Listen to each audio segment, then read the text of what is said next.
எப்படி இருக்கும், நம்ம லோ வைப்ரேஷனில் வெளியில் போகிறோமா, இல்லை நல்ல வைப்ரேஷனில் போகிறோமா, ஹை வைப்ரேஷனில் ஹாப்பியாக போகிறோமா, காமாக போகிறோமா, எப்படி உங்கள் மைண்டு இருக்குது அப்படின்னு நோட் பண்ணிவிட்டு அதுக்கப்புறம் அவங்க வெளியில் போகும்போது மீட் பண்ணுறப்போ, ஏன்னா people might carry the negative energies.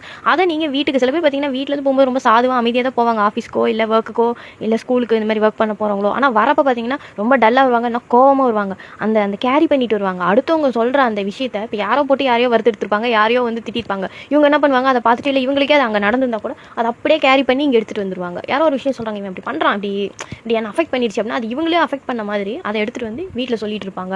அது ஒரு நிறைய வீட்டில் இது நடக்குது. ஐ மீன் என்ன சொல்கிறது, அந்த ஆஃபீஸில் நடக்கிற சில விஷயங்கள் இருக்கும், அது அப்படியே பிக்சரைஸ் பண்ணி அந்த கதையை சொல்லிகிட்டே இருப்பாங்க ரிப்பீட்டடாக 2 hours ஆச்சு உட்காந்து சில பேர் சொல்லுவாங்க. அப்பாங்கெல்லாம் சின்ன வயசுலேருந்து சொல்லியிருப்பாங்க, நம்மளும் கேட்டுருப்போம் அப்படின்னு நடந்தது. ஆனால் சில பேர் அது சில டைம் கேட்கவே பிடிக்காது, அவ்வளோ நெகட்டிவாக இருக்கும். ஆனால் அதை அப்படியே சொல்லிக்கிட்டே இருப்பாங்க, because they carry the energy. அதனால தான் அந்த வீட்லேயும் வந்து அங்கேயே அதை விட்டுட்டு வர மாட்டேங்கிறாங்க, அதை எடுத்துகிட்டு வந்து இங்கே எல்லாருக்கிட்டையும் பரப்புறாங்க, அந்த நெகட்டிவான விஷயத்தை பரப்புறது, அதை காசிப் பேசுறது.